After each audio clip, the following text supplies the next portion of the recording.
सभी बच्चों को प्यार भरा नमस्कार। स्वागत है आपका मेरे YouTube channel ER. Sir physics classes में। आज की वीडियो के माध्यम से मैं आप लोगों को विद्युत द्विध्रुव के कारण अक्षीय स्थिति में किसी बिंदु पर विद्युत विभव एवं विद्युत क्षेत्र का व्यंजक ज्ञात करना सिखाएंगे। तो मेरे दोस्त, पिछले वीडियो में हमने विद्युत द्विध्रुव एवं विद्युत द्विध्रुव आघूर्ण का चर्चा किया था, सारा कुछ बताया था उसके बारे में हमने। ठीक है, अक्षीय स्थिति क्या होता है, निरक्षीय स्थिति क्या होता है, विद्युत द्विध्रुव का अक्ष क्या होता है, विद्युत द्विध्रुव आघूर्ण क्या है, विद्युत द्विध्रुव क्या होता है, इन सारे चीज़ का चर्चा हमने पिछले वीडियो में किया था।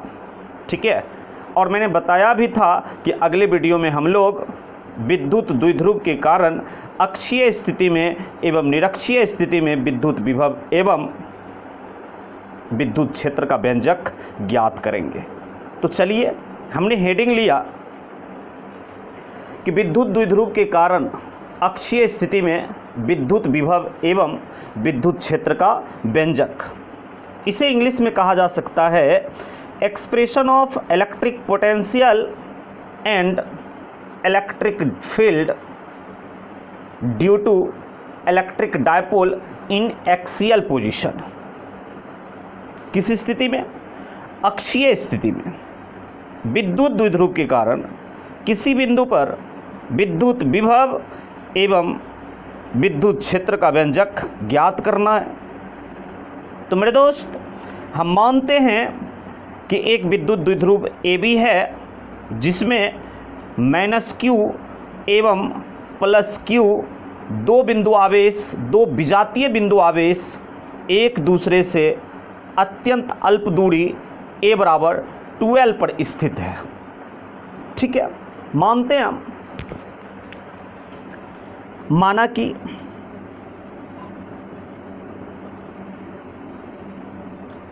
एक विद्युत द्विध्रुव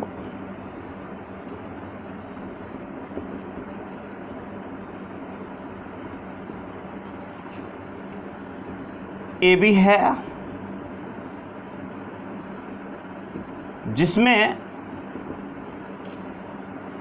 -Q तथा +Q दो विजातीय बिंदु आवेश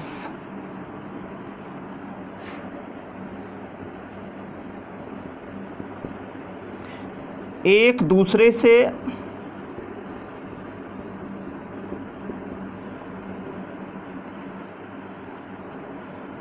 a बराबर 2l दूरी पर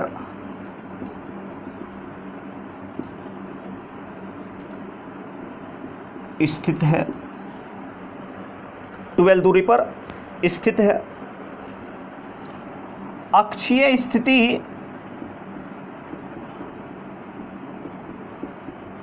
के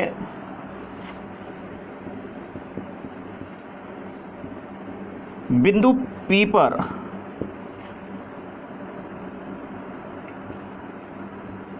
विद्युत विभव भी अक्षीय एवं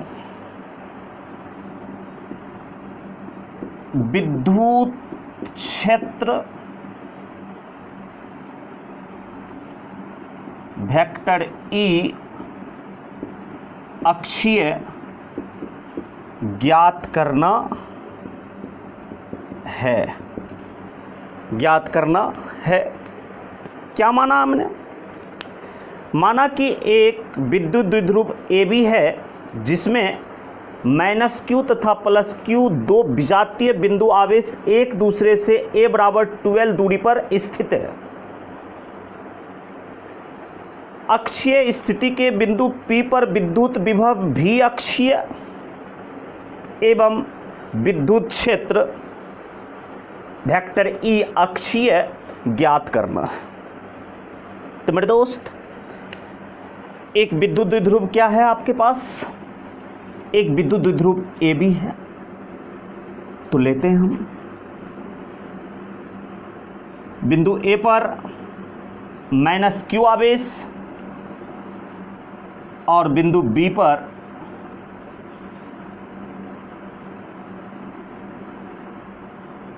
प्लस क्यू आवेश स्थित है और दोनों के बीच की दूरी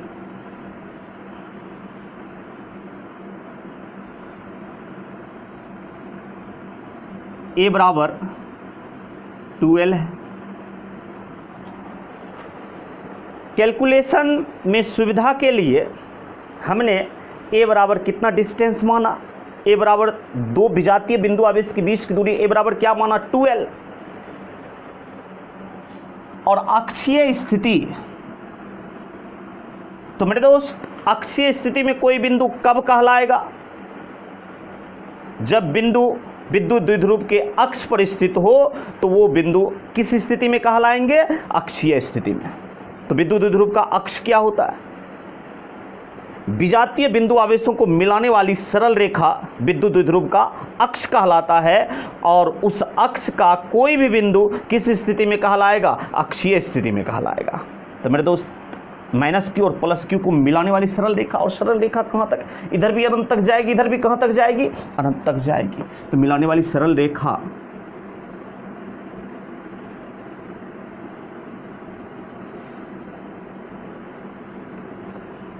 उधर भी और इधर भी जाएगी अनंत तक।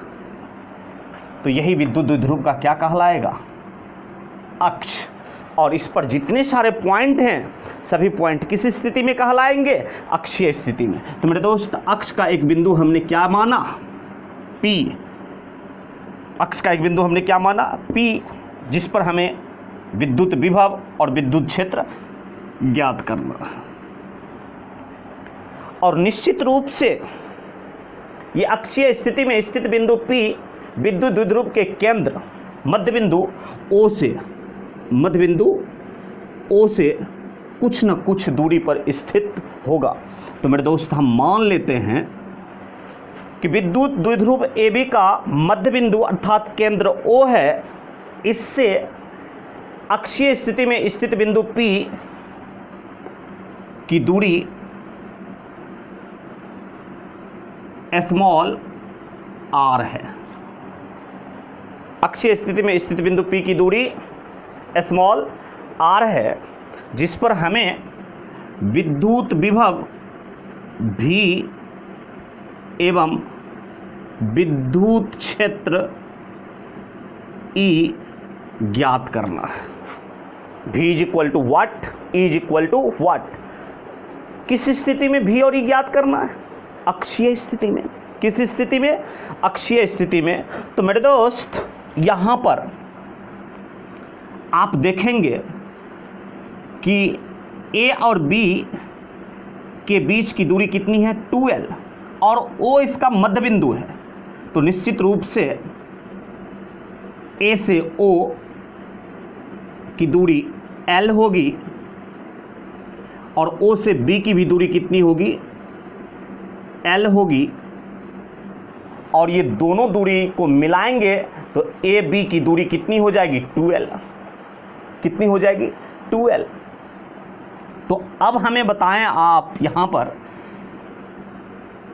B पर स्थित आवेश प्लस Q से बिंदु P की दूरी कितनी होगी। चलिए इस दूरी R को हम नीचे ही दिखाने का कोशिश करते हैं।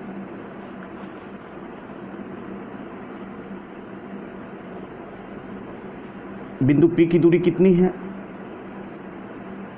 द्विध्रुव के केंद्र O से बिंदु P की दूरी कितनी है, स्मॉल r।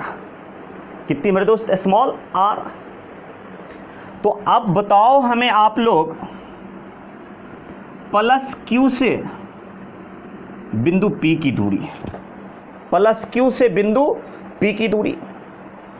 तो ये पूरे दूरी r में से ये दूरी l घटा दोगे तो प्लस Q से P की दूरी मिल जाएगी। तो ये डिस्टेंस हो जाएगा r minus l।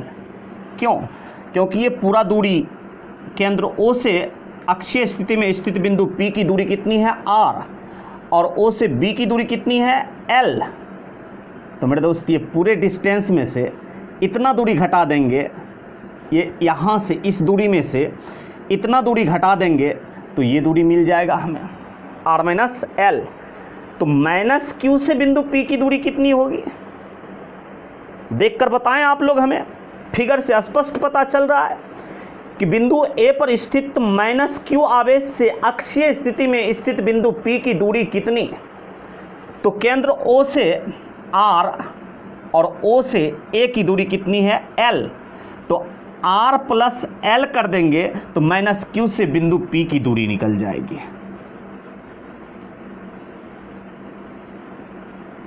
R plus L, तो माइनस क्यू आवेश से किसकी दूरी निकल गई, माइनस क्यू आवेश से बिंदु P की दूरी R प्लस L, और प्लस क्यू से बिंदु P की दूरी, प्लस क्यू से बिंदु P की दूरी R minus L, R minus L होगा। ठीक है, तो चलिए पहले हम विभव का व्यंजक ज्ञात करते हैं। किसका व्यंजक ज्ञात करते हैं, विभव का। उसके बाद किसका व्यंजक ज्ञात करेंगे, विद्युत क्षेत्र का। किस स्थिति में, अक्षीय स्थिति में। तो मेरे दोस्त हम यहाँ पर अक्षीय स्थिति में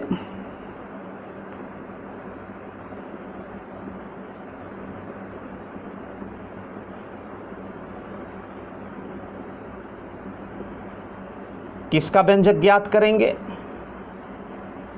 विभव का व्यंजक।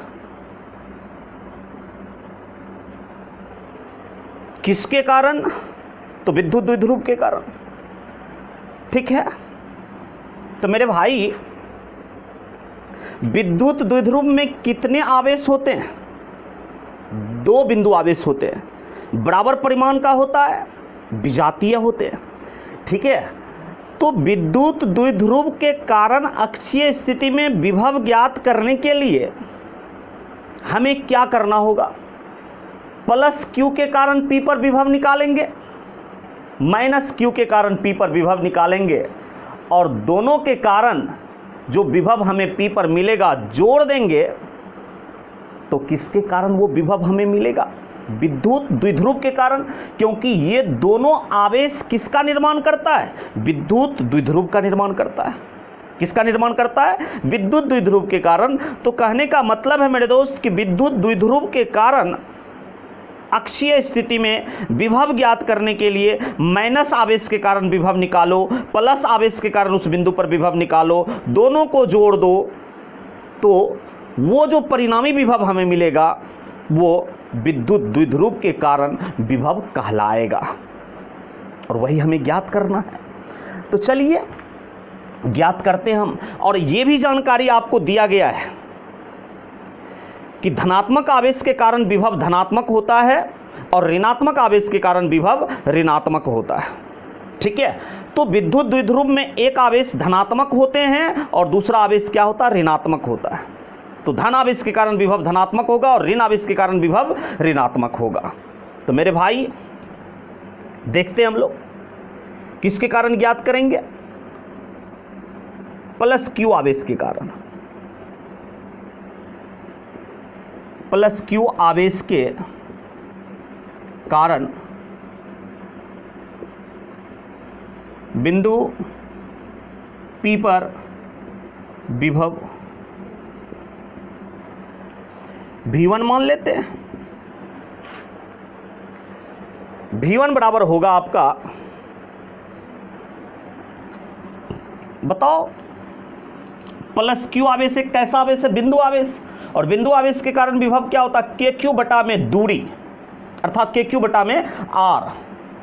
तो क्या होगा, के क्यू अब बटा में आवेश से उस बिंदु की दूरी जिस पर हमें विभव ज्ञात करना वो कितना है बताओ, R माइनस एल। तो इसीलिए दूरी यहां पर क्या देंगे, R माइनस एल। अब फिर किसके कारण, माइनस क्यू आवेश के कारण P पर विभव,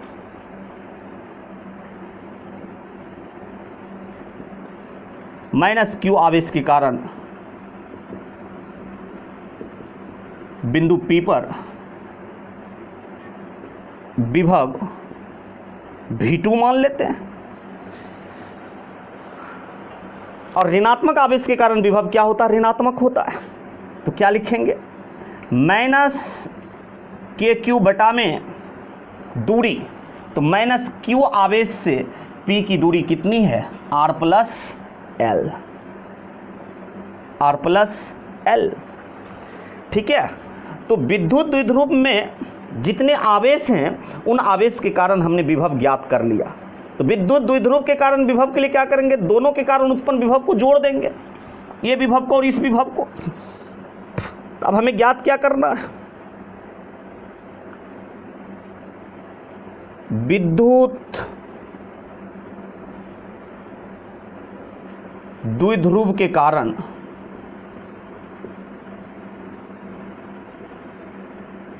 बिंदु P पर विभव, और बिंदु P आपका किस स्थिति में है, अक्षीय स्थिति में, इसीलिए इस विभव को हम लिखेंगे भी अक्षीय।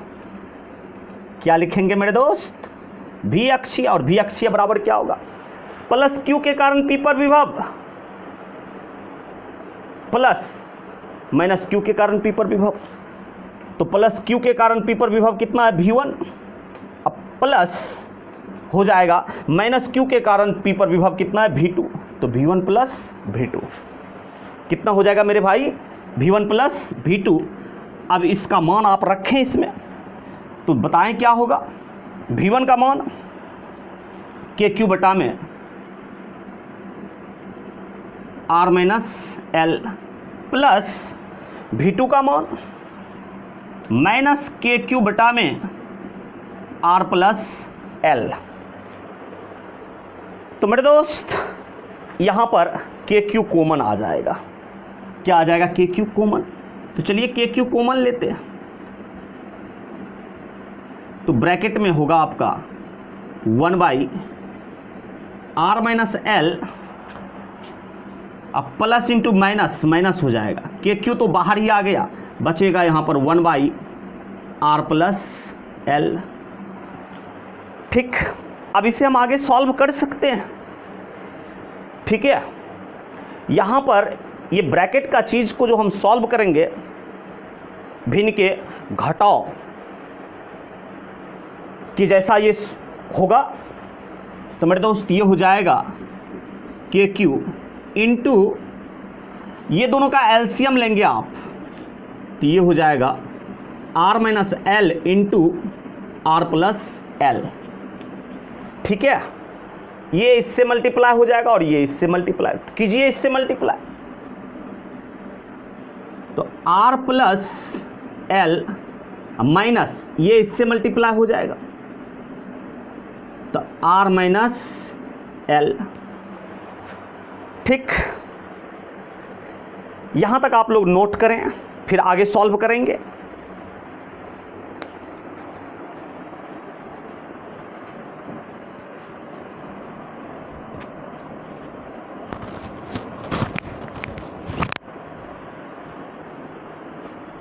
नोट कर लिया होगा आप लोग, मिटाते हैं।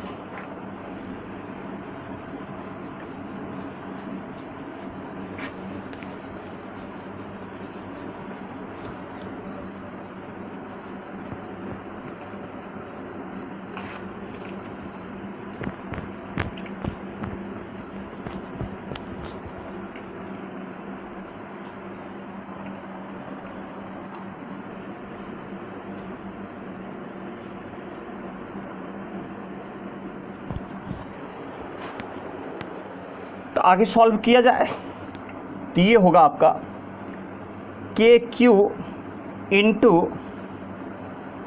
R प्लस L, ये ब्रैकेट को अगर ओपन करते हैं तो माइनस से मल्टीप्लाई होगा, तो माइनस R माइनस गुना minus plus L divided by, ये नीचे A minus B into A plus B पर टूट जाएगा।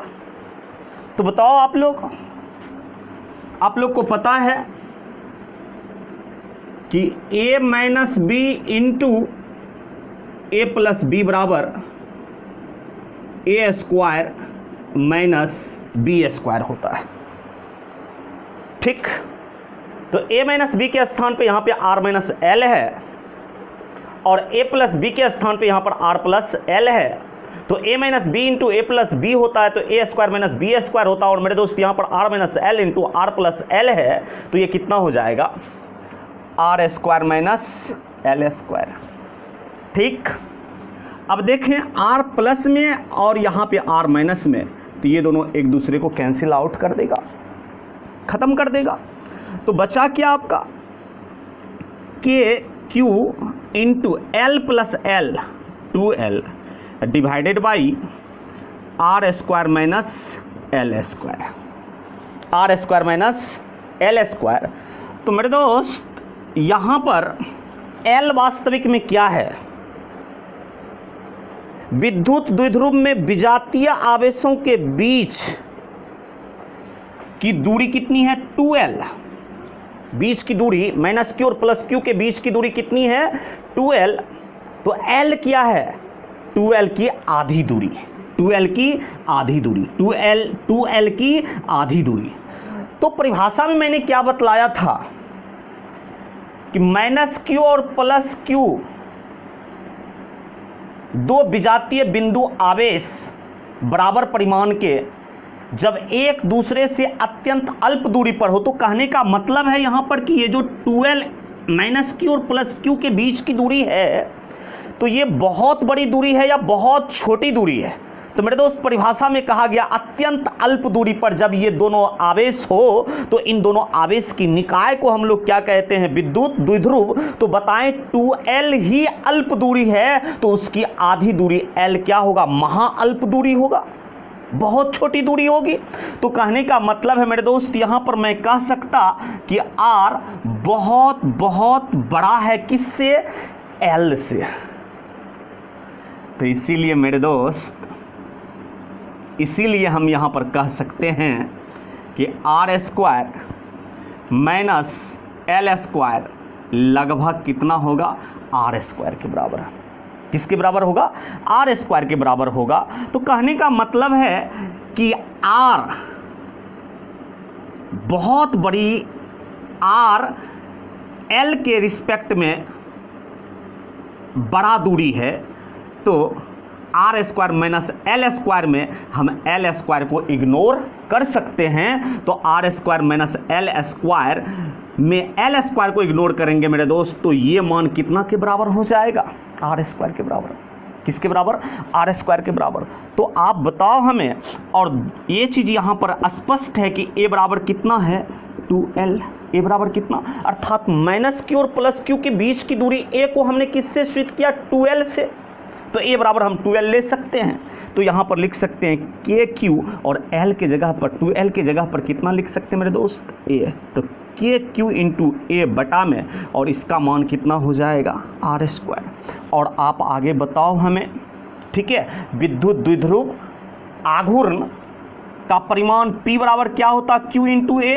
पिछले वीडियो में जस्ट बताएं कि विद्युत द्विध्रुव आघूर्ण P का परिमाण क्या होगा, Q इंटू ए। तो Q इंटू ए के जगह पर यहाँ पर हम क्या लिख सकते हैं, P लिख सकते हैं। Q ए के स्थान पे क्या लिख सकते हैं यहाँ पे, P।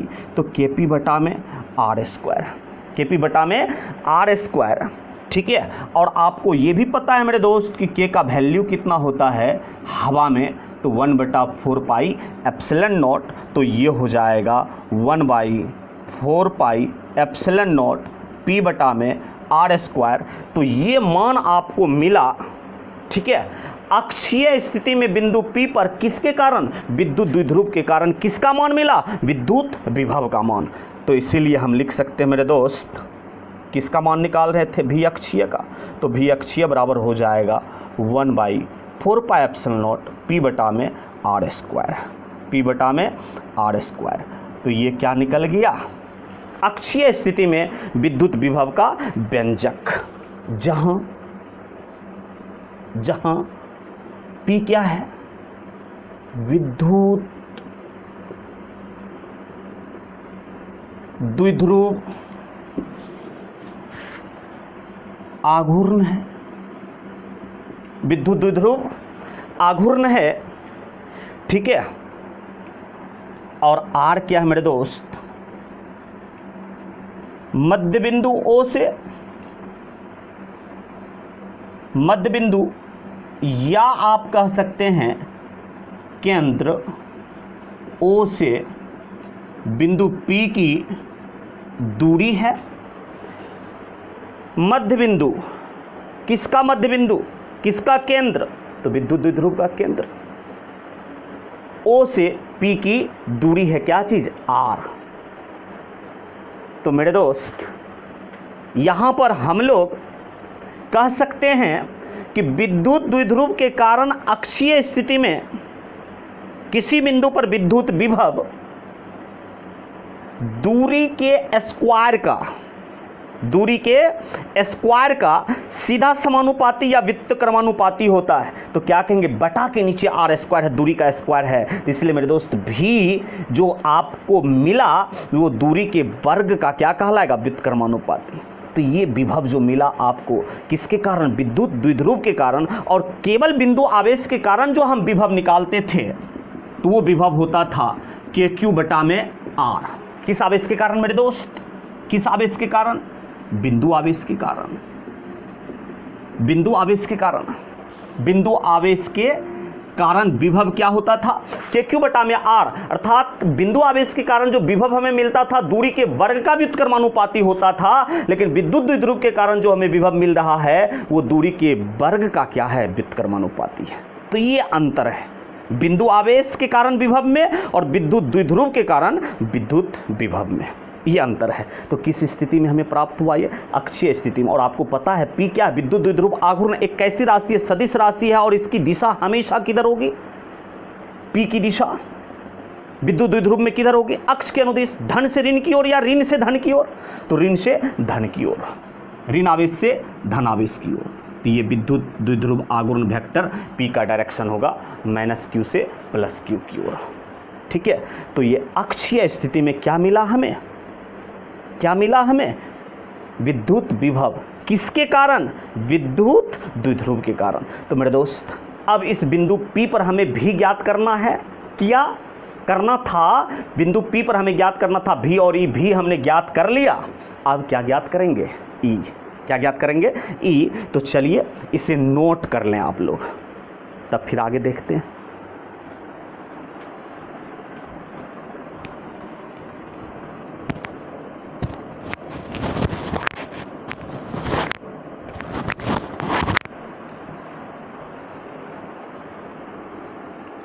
चलिए उम्मीद करता हूं हो गया होगा, मिटाते हैं। अब क्या ज्ञात करेंगे मेरे दोस्त हम लोग, अक्षीय स्थिति में विद्युत द्विध्रुव के कारण विद्युत क्षेत्र का व्यंजक। किसका व्यंजक, विद्युत क्षेत्र का। फिगर यही रहेगा। अब हम ज्ञात करेंगे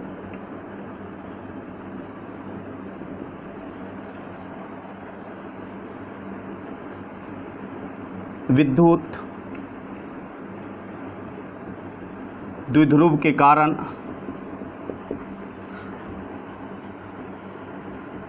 अक्षीय स्थिति में विद्युत क्षेत्र का व्यंजक।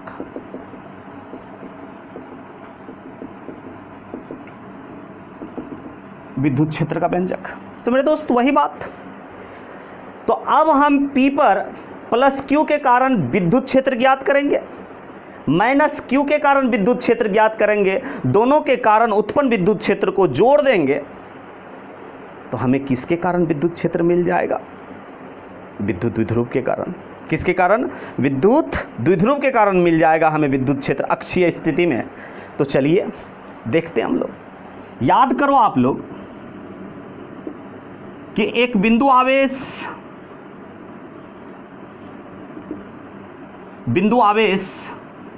Q से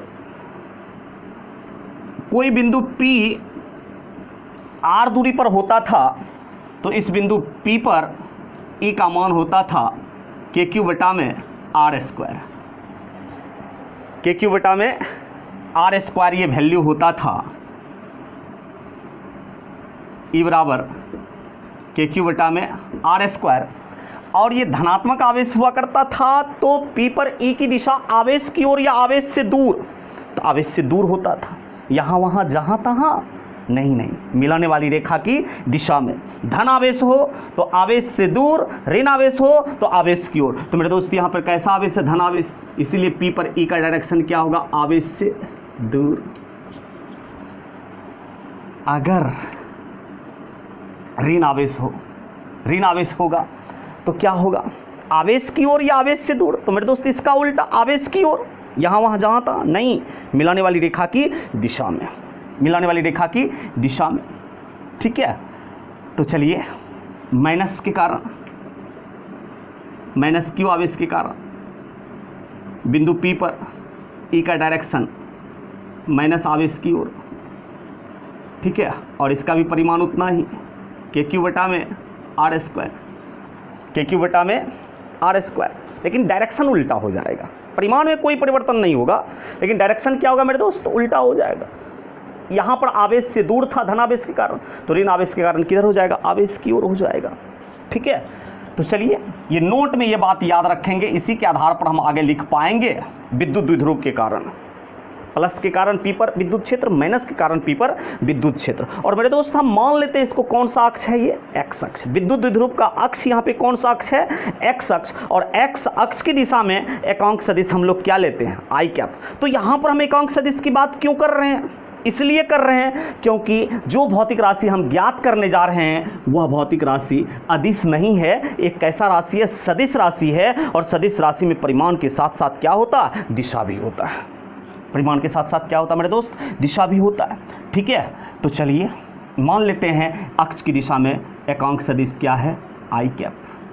तो इसके विपरीत दिशा में क्या हो जाएगा? माइनस आई कैप। इधर आई कैप है तो विपरीत दिशा में क्या हो जाएगा मेरे दोस्त? इसके विपरीत दिशा में एकांक सदिश क्या हो जाएगा? माइनस आई कैप हो जाएगा, माइनस आई कैप हो जाएगा। ठीक है, ये सारा कुछ हम लोग जान रहे हैं। तो विद्युत द्विध्रुव के कारण अक्षीय स्थिति में विद्युत क्षेत्र का व्यंजक, तो अक्षीय स्थिति में बिंदु P है, तो विद्युत द्विध्रुव के कारण का मतलब है P पर E ज्ञात करना है, तो हम प्लस के कारण ज्ञात करेंगे, माइनस के कारण ज्ञात करेंगे, दोनों का वेक्टर सम कर देंगे, तो जो हमें मान मिलेगा वो मान किसके कारण? विद्युत द्विध्रुव के कारण अक्षीय स्थिति में विद्युत क्षेत्र का मिल जाएगा। ठीक है, तो लिखते हैं मेरे दोस्त हम लोग प्लस Q के कारण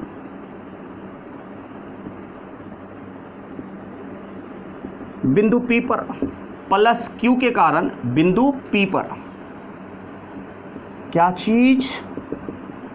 विद्युत क्षेत्र, क्योंकि विद्युत क्षेत्र का व्यंजक ज्ञात करना। तो मान लेते हैं हम लोग क्या चीज? Vector E1।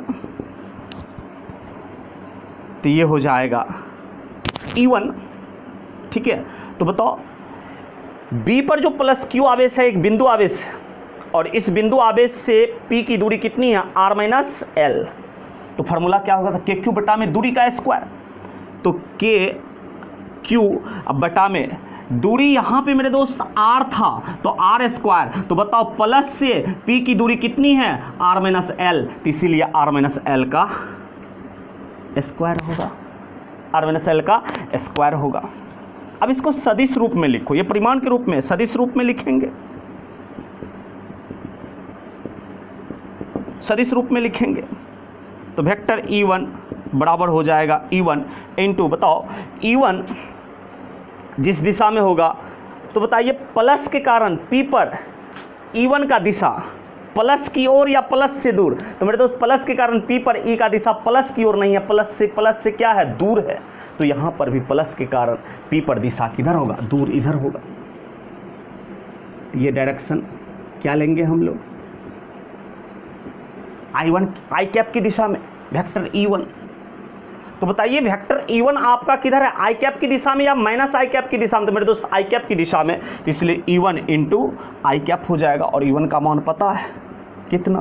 तो के क्यू बटा में R माइनस L का स्क्वायर इंटू आई कैप। तो ये क्या मिला? E1 किसके कारण? प्लस के कारण। उसी प्रकार से P पर ज्ञात करेंगे किसके कारण मेरे दोस्त? माइनस के कारण। तो अब लिखेंगे हम माइनस Q के कारण बिंदु P पर कौन सा क्षेत्र? विद्युत क्षेत्र। तो माइनस क्यू के कारण पी पर विद्युत क्षेत्र को हम किससे सूचित करते हैं? E2 से। E2 बराबर क्या हो जाएगा? के क्यू बटा में दूरी का स्क्वायर, आर का स्क्वायर। आर क्या है? आवेश से पी की दूरी। आवेश से किसकी दूरी? पी की दूरी। तो मेरे दोस्त माइनस क्यू आवेश से पी की दूरी कितनी है? R plus L. इसलिए इस आर स्क्वायर की जगह पर हम क्या देंगे? माइनस क्यू से पी की दूरी कितनी देंगे? आर प्लस एल का स्क्वायर। आर प्लस एल का स्क्वायर। और आप लोग बताओ हमें E2 का ये परिमाण मिला और सदिश रूप में इसको लिखोगे किस रूप में? सदिश रूप में। और सदिश रूप में इसे लिखेंगे तो E2 बराबर हो जाएगा, ठीक है, E2 का परिमाण। और E2 होगा किस डायरेक्शन में? माइनस आवेश की ओर। माइनस के कारण, देखिए माइनस के कारण P पर E क्या होता? माइनस की ओर। तो इस माइनस के कारण P पर E किधर होगा? माइनस की ओर। तो माइनस की ओर होगा तो मेरे दोस्त इधर ही दिखाना पड़ेगा क्योंकि माइनस इधर है, ठीक है। तो E2 का डायरेक्शन इधर हो जाएगा। ये किसका डायरेक्शन हो जाएगा? E2 का। किसका हो जाएगा वेक्टर? E2 का डायरेक्शन P पर हो जाएगा। तो मेरे दोस्त देखने से क्या पता चल रहा है कि E2 का डायरेक्शन आई कैप की दिशा में है कि माइनस आई कैप की दिशा में? तो देखने से स्पष्ट पता चल रहा है E2 माइनस आई कैप की दिशा में है। तो इसीलिए इसमें किससे गुना करेंगे? माइनस आई कैप से। किससे गुना करेंगे? माइनस आई कैप से। और E2 का मान कितना है? बैठा दो। तो ये हो जाएगा आपका कि वेक्टर E2 बराबर के क्यू, E2 का वैल्यू रख रहे हैं यहाँ पे आर प्लस एल का स्क्वायर, और ये माइनस को हम यहाँ पर लगा देते हैं इंटू कितना? आई कैप। तो ये मेरे दोस्त माइनस क्यू आवेश के कारण बिंदु P पर क्या मिल गया हमें? विद्युत क्षेत्र। और ये जो हमें मिला ये E1, ये प्लस क्यू के कारण बिंदु P पर विद्युत क्षेत्र। तो अब विद्युत द्विध्रुव के कारण P पर विद्युत क्षेत्र के लिए क्या करेंगे? दोनों का वेक्टर सम कर देंगे। दोनों का क्या कर देंगे? Vector sum. दोनों का क्या करेंगे मेरे दोस्त? वेक्टर सम करेंगे यहाँ पे हम लोग, ठीक है। तो अब चलिए, अब किसके कारण? विद्युत द्विध्रुव के कारण।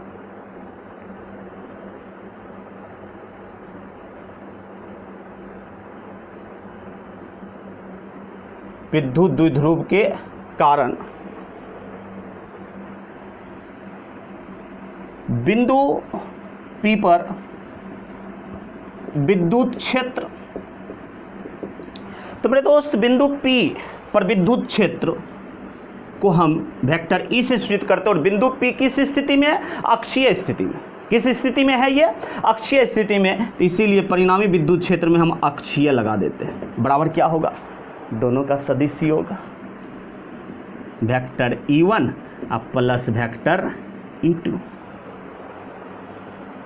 क्योंकि बिंदु P पर माइनस के कारण E2 और प्लस के कारण E1, तो दोनों को क्या कर देंगे? सदिश योग कर देंगे। तो परिणामी मिल जाएगा किसके कारण? विद्युत द्विध्रुव के कारण, ठीक है। तो अब हमें E1 का मान पता है, E2 का मान पता है, तो रख सकते हैं और रिजल्ट हम ज्ञात कर सकते हैं आगे, ठीक है। रिजल्ट आगे हम ज्ञात कर सकते हैं। तो चलिए नोट कर लें इसे आप लोग।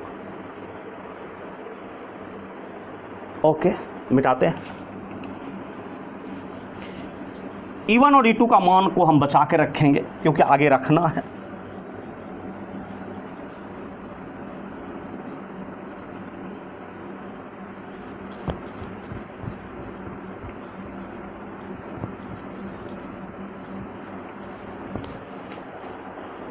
तो देखते हैं आगे। वेक्टर E अक्षीय बराबर होगा E1। E1 का मान कितना? के क्यू बटा में आर माइनस एल का स्क्वायर इंटू आई कैप, ठीक। प्लस है, प्लस दे दीजिए। E2 वेक्टर E2, तो वेक्टर E2 का वैल्यू कितना है मेरे दोस्त? तो रखिए E2 का स्थान पर। हाँ रखते हैं, प्लस E2। तो E2 का वैल्यू कितना है आपका? के क्यू माइनस के क्यू बटा में आर प्लस एल का स्क्वायर इंटू कितना आई कैप। तो बताओ आप लोग हमें, देखिए इसमें E1 E2 का मान हमने निकाला था, वो मान हमने रख दिया E1 E2 के स्थान पे। अब चलिए इसको मिटाते हैं, अब इसको आगे सॉल्व करें आप लोग। के क्यू कॉमन ले लीजिए, तो 1 बाई आर माइनस एल का square plus into minus minus हो जाएगा, के क्यू कॉमन आ गया तो यहाँ पर भी नहीं कुछ बचा तो क्या 1 अब बटा में आर प्लस एल का स्क्वायर, ब्रैकेट बंद करें, आई कैप भी कॉमन आ जाएगा, ले लीजिए इस तरफ कॉमन। फिर भिन्न का घटाओ तो K Q into R minus L का square into R plus L का स्क्वायर, दोनों का एलसीएम लेंगे तो इससे इसको गुना कर दो, आर प्लस एल का स्क्वायर माइनस इससे इसको तो आर माइनस एल का स्क्वायर इंटू क्या हो जाएगा आई कैप, ठीक, इंटू क्या हो जाएगा आई कैप। तो मेरे दोस्त इसको हम तोड़ सकते हैं ए प्लस बी के होल स्क्वायर पर, और इसको तोड़ सकते हैं ए माइनस बी के होल स्क्वायर पर, ठीक, ए प्लस बी का होल स्क्वायर और ए माइनस बी के होल स्क्वायर पर। तो बताओ आप लोग हमें, ए प्लस बी का होल स्क्वायर बराबर होता है A square plus B square plus 2ab, A minus B का whole square A square plus B square minus 2ab। तो आर प्लस एल के स्क्वायर को इस पर तोड़ेंगे तो बताइए कितना होगा, K Q into R square plus L square plus 2RL, इसके आधार पे तोड़ दिया इसको, माइनस ए माइनस बी के होल स्क्वायर पर तोड़ेंगे इसको तो R square plus L square minus 2RL, ये हो जाएगा। अब बटा में, अब देखो इसको R minus L into R plus L पूरे का होल स्क्वायर ले सकते क्योंकि दोनों पर स्क्वायर है, तो होल स्क्वायर ले लिया हमने, ठीक है। अब देखिए ये हो जाएगा K Q into R square plus L square plus 2RL, minus से गुना कर दीजिए सभी में तो minus R square minus L square minus गुना माइनस क्या हो जाएगा प्लस 2RL डिवाइडेड बाई, ये टूट जाएगा मेरे दोस्त, A minus B into A plus B बराबर होता है A square minus B square, जैसा कि आपको पता है। तो R minus L into R plus L अर्थात A minus B into A plus B पे बैठ रहा है, तो इसके आधार पर हम इसको लिख सकते हैं।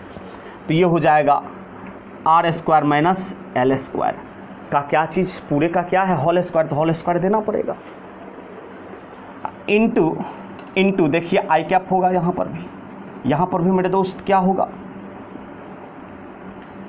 यहाँ पर भी निश्चित रूप से क्या होगा आई कैप। तो देखिए ये आर स्क्वायर प्लस में ये माइनस में ख़त्म, या एल स्क्वायर प्लस में और ये एल स्क्वायर माइनस में ये ख़त्म हो जाएगा, तो ये दोनों को जोड़ोगे तो कितना होगा 4RL, तो ये हो जाएगा के क्यू इंटू 4RL, इस दोनों को जोड़ेंगे तो कितना हो जाएगा 2RL plus 2RL 4RL divided by R square minus L square का होल स्क्वायर, ठीक है। अब इसे हम लोग लिख सकते हैं, आपको पता है आर, पीछे विभव निकालने में भी हमने देखा R much greater than L, अर्थात आर जो है एल से बहुत बड़ा है, ये समझाएं हम। तो इसीलिए मेरे दोस्त यहाँ पर R square minus L square लगभग किसके बराबर होगा, आर स्क्वायर के बराबर, क्योंकि आर एल से बहुत बड़ा है, इसीलिए R square minus L square में हम एल स्क्वायर को क्या कर सकते हैं, इग्नोर कर सकते हैं, छोड़ सकते हैं, और एल स्क्वायर को छोड़ देंगे तो बचेगा क्या मेरे दोस्त, केवल आर स्क्वायर। तो इसको आगे आप लिख सकते हो के Q into 2R into 2L, तो देख लो ये 4 में से 2 को हम r के साथ लगा दिया, बचा कितना 2, 2 को किसके साथ लगा दिया l, 2 दूना 4, 4 RL फिर हो जाएगा। इसको हम इस तरह से लिख सकते हैं, डिवाइडेड बाई हो जाएगा ये r स्क्वायर। इसका मान कितना हो जाएगा, r स्क्वायर का स्क्वायर है तो स्क्वायर देना पड़ेगा। ठीक, अब मेरे दोस्त इसको हम लिख सकते हैं कि Q और Q और 2L को एक साथ लिख लेते हैं, इंटू बच जाएगा क्या 2R, डिवाइडेड बाई R पर पावर कितना 4, R स्क्वायर स्क्वायर स्क्वायर 2 गुना 2 कितना 4 हो जाएगा। तो ये पावर 4 को हम R से काट सकते, तो पावर कितना बचेगा 3। और आपको पता है A बराबर कितना 2L, देख लो A बराबर कितना 2L, तो इस 2L की जगह पर हम क्या रख सकते हैं मेरे दोस्त, A रख सकते हैं। तो बताइए ये कितना क्या हो जाएगा आपका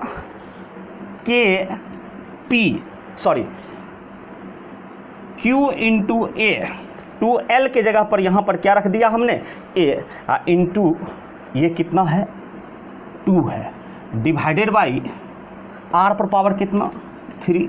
और बताओ आप लोग P बराबर कितना होता मेरे दोस्त QA, विद्युत द्विध्रुव आघूर्ण का परिमाण P बराबर कितना QA, पिछले वीडियो में हमने बताया ये चीज़। तो ये हो जाएगा 2KP QA के जगह पर कितना P बटा में RQ। तो ये अक्षीय स्थिति में बिंदु P पर क्या मिला हमें, विद्युत क्षेत्र का व्यंजक, इसी का मान निकालें हम।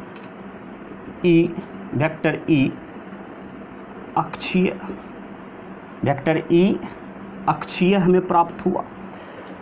ठीक है, और एक चीज़ हम लोग मिस करते हैं, आई कैप को छोड़ते आ रहे थे, आई कैप तो लगेगा यहाँ पे, आई कैप यहाँ पर भी मेरे दोस्त क्या चीज़ आई कैप। और K का मान हमें पता है कितना होता है 1/4 पाई एप्सिलॉन नॉट। ये तो P बराबर आपका होता है विद्युत द्विध्रुव आघूर्ण P बराबर Q इंटू A, और K का वैल्यू होता 1/4 पाई एप्सिलॉन नॉट। तो मेरे दोस्त या करके हम लिख सकते हैं E अक्षीय बराबर वेक्टर E अक्षीय, अर्थात विद्युत द्विध्रुव के कारण अक्षीय स्थिति में बिंदु P पर विद्युत क्षेत्र का व्यंजक कितना K, तो K की जगह पर कितना 1/4 पाई एप्सिलॉन नॉट, K का मान रख दिया, और 2P को एक साथ रख देते हैं, 2P बटा में RQ इंटू क्या आई कैप। ये फॉर्मूला भी हम लोग बना सकते हैं, लिख सकते हैं E अक्षीय। ठीक है, तो फाइनली मेरे भाई यहाँ पर E अक्षीय हमें प्राप्त हुआ, अर्थात अक्षीय स्थिति में विद्युत द्विध्रुव के कारण बिंदु P पर हमें क्या मिला, विद्युत क्षेत्र का व्यंजक। ठीक है, और आई कैप यहाँ पर क्या प्रदर्शित कर रहा है, विद्युत क्षेत्र E के दिशा को।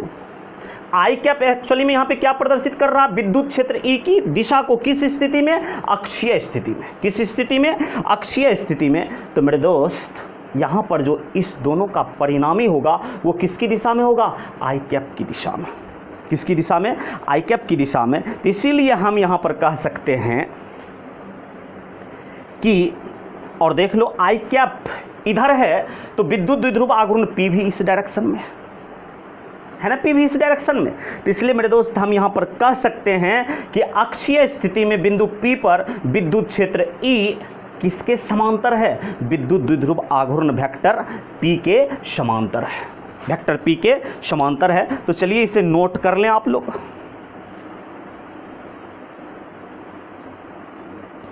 ओके, कर लिया होगा, मिटाते हैं इसे।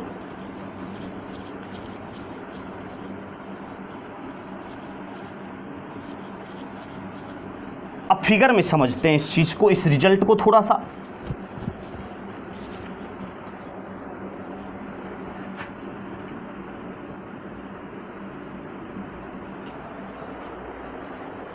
रिजल्ट से क्या पता चलता है मेरे दोस्त कि अक्षीय स्थिति में वेक्टर E किसकी दिशा में होगा? आई कैप की दिशा में। तो देखिए आई कैप आपका किधर है?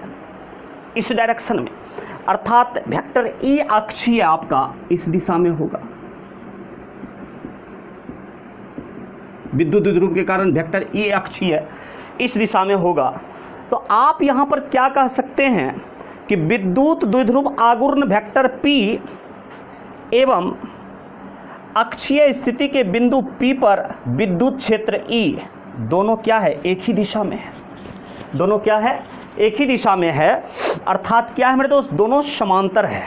दोनों क्या है? समांतर है। तो हम यहां पर कह सकते हैं कि अक्षीय स्थिति में, किस स्थिति में मेरे दोस्त? अक्षीय स्थिति में विद्युत द्विध्रुव के कारण विद्युत क्षेत्र वेक्टर E एवं विद्युत द्विध्रुव आघूर्ण वेक्टर P समांतर होता है। समांतर होता है अर्थात दोनों एक ही डायरेक्शन में होंगे। दोनों क्या होंगे? एक ही डायरेक्शन में होंगे। ठीक है, अर्थात वेक्टर P जिस दिशा में होगा, अक्षीय स्थिति के सभी बिंदु पर विद्युत क्षेत्र वेक्टर E P के ही डायरेक्शन में होगा। P इधर है, देख लो, E भी इधर ही है ना। तो ये रहा आपका विद्युत द्विध्रुव के कारण अक्षीय स्थिति में विद्युत क्षेत्र का व्यंजक। विद्युत क्षेत्र का व्यंजक। तो मेरे दोस्त हम इसे परिमाण के रूप में भी लिख सकते हैं। किसके रूप में? परिमाण के रूप में। तो तीर हटा देते हैं, और तीर हटाएंगे तो उधर क्या हट जाएगा? आई कैप हट जाएगा। तो ये हो जाएगा 2kp बटा में RQ। या फिर इसको लेके चलें तो ये हो जाएगा E अक्षीय बराबर 1/4 पाई एप्सिलॉन नॉट 2p बटा में RQ। तो कहने का मतलब है विद्युत द्विध्रुव के कारण विद्युत क्षेत्र दूरी r के क्यूब का, दूरी के घन का व्युत्क्रमानुपाती होता है। लेकिन केवल बिंदु आवेश के कारण जब हम बात करते थे, किस आवेश के कारण? बिंदु आवेश, एक बिंदु आवेश के कारण r दूरी पर बिंदु P पर विद्युत क्षेत्र की बात करते थे, तो ये होता था KQ बटा में R स्क्वायर। ठीक है, KQ बटा में R स्क्वायर। बिंदु आवेश के कारण E KQ बटा में R स्क्वायर, अर्थात दूरी R के वर्ग का व्युत्क्रम होता था E। तो लेकिन विद्युत द्विध्रुव के कारण जो होगा दूरी R के क्यूब का व्युत्क्रम होगा, क्या चीज? E। तो ये फर्क है बिंदु आवेश के कारण क्षेत्र में, और फिर किसके कारण? विद्युत द्विध्रुव के कारण। ठीक है ना। जहाँ P क्या है मेरे दोस्त? विद्युत द्विध्रुव आघूर्ण। R क्या? केंद्र O से उस बिंदु की दूरी जिस पर हमें विद्युत क्षेत्र ज्ञात करना है, किसके कारण? विद्युत द्विध्रुव के कारण। ठीक है, तो ये अक्षीय स्थिति में हमें प्राप्त हुआ क्या चीज? विद्युत क्षेत्र का व्यंजक। तो आज के वीडियो में बस इतना ही। आगे फिर हम लोग मिलते हैं नए वीडियो के साथ। तब तक धन्यवाद।